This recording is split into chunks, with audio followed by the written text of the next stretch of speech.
ದೇವೇಗೌಡರು ಸಾಹೇಬರಿಗೆ ಇವತ್ತು ಮೇಲ್ಕೋಟೆ ವಿಧಾನಸಭಾ ಕ್ಷೇತ್ರದಿಂದ ನಿಂತು ಪುಟ್ಟರಾಜಣ್ಣ ಅವರು ಮತ್ತು ಜಿಲ್ಲೆಯಲ್ಲಿ ಇರ್ತಕ್ಕಂಥ ಎಲ್ಲ ನಾಯಕರು ಒಂದು ಪ್ರತಿಜ್ಞೆಯನ್ನು ಮಾಡುವ ಮೂಲಕ 25 ವರ್ಷ ಅಷ್ಟೇ ಅಲ್ಲ, ಜನತಾದಳ ಪಕ್ಷ ಮತ್ತಿಪ್ಪತ್ತೈದು ವರ್ಷ ಸುಭದ್ರವಾಗಿ ಸುವರ್ಣ ಮಹೋತ್ಸವವನ್ನು ಆಚರಣೆ ಮಾಡ್ತಕ್ಕಂಥ ಒಂದು ದಿನ ನಾವೆಲ್ಲರೂ ಕೂಡ ಎದುರು ನೋಡ್ತಕ್ಕಂಥದಕ್ಕೆ ನಿಮ್ಮೆಲ್ಲರ ನಿರಂತರ ಹೋರಾಟಗಳು, ಜನಪರವಾದಂಥ ಕಾಳಜಿ, ಜನಪರವಾದಂಥ ಬದ್ಧತೆಯೊಂದಿಗೆ ಈ ಪ್ರಾದೇಶಿಕ ಪಕ್ಷವನ್ನು ದೇವೇಗೌಡರು ಸಾಹೇಬರು ಕಟ್ಟಿದ್ದಾರೆ.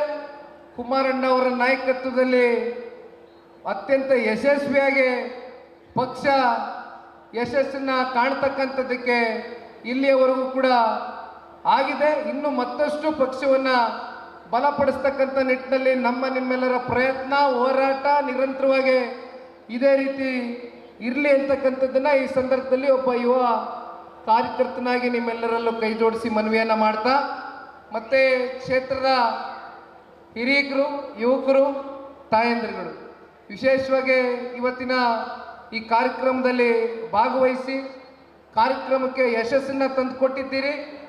ಪುಟ್ಟರಾಜಣ್ಣ ಅವರ ಜೊತೆಯಲ್ಲಿ ಕ್ಷೇತ್ರದ ಜನತೆ ಹಿಂದೇನೂ ಇತ್ತು, ಮುಂದೇನೂ ಇದೆ. ಸದಾಕಾಲ ನಿಮ್ಮಂಥ ನಾಯಕರನ್ನ ಮುಂದೊಂದು ದಿನ 28ರಲ್ಲಿ ಮತ್ತೆ ನಾವು ಉಳಿಸ್ಕೊಳ್ತೇವೆ, ತಲೆ ಮೇಲೆ ಹೊತ್ತು ಮೆರೆಸ್ತೇವೆ ಅಂತಕ್ಕಂಥ ಆತ್ಮವಿಶ್ವಾಸದ ಸಭೆ ಇವತ್ತಿನ ದಿನ ಏನಾಗಿತ್ತು. ಇದೇ ರೀತಿ ಪಕ್ಷವನ್ನು ಕಟ್ಟೋಣ.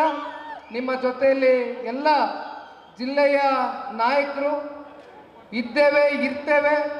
ಒಟ್ಟಾರೆಯಾಗಿ ಮಂಡ್ಯ ಜಿಲ್ಲೆಗೆ ಆಗಿರ್ತಕ್ಕಂಥ ಅಭಿವೃದ್ಧಿಯ ಹಿನ್ನಡೆಗಳೇನಿದೆ, ಹಿಂದಿನಿಂದನೂ ಆಗಿರ್ತಕ್ಕಂಥ ಅಭಿವೃದ್ಧಿಯಲ್ಲಿ ನಮಗೆ ಮೋಸ ಆಗಿರ್ತಕ್ಕಂಥದ್ದೇನಿದೆ, ಇವೆಲ್ಲವನ್ನು ಸರಿಪಡಿಸ್ತಕ್ಕಂಥದ್ದಕ್ಕೆ ಮುಂದೊಂದು ದಿನ ತಾವೆಲ್ಲರೂ ಒಂದು ಅವಕಾಶವನ್ನು ನಮ್ಮ ಜಿಲ್ಲೆಯ ನಾಯಕರಿಗೆ ಅವ್ರನ್ನ ಶಾಸಕರಾಗಿ ಮಾಡುವ ಮೂಲಕ ಕಲ್ಪಿಸ್ಕೊಡ್ತೀರಾ ಅಂತಕ್ಕಂಥದ್ದನ್ನು ಈ ಸಂದರ್ಭದಲ್ಲಿ ಒಬ್ಬ ಪಕ್ಷದ ಕಾರ್ಯಕರ್ತನಾಗಿ ನಂಬಿ ಮತ್ತೊಮ್ಮೆ ಮಗದೊಮ್ಮೆ ನೀವು ಇಲ್ಲಿ ಎಲ್ಲರೂ ಭಾಳ ಅಪಾರ ಸಂಖ್ಯೆಯಲ್ಲಿ ಸೇರಿದ್ದೀರಿ.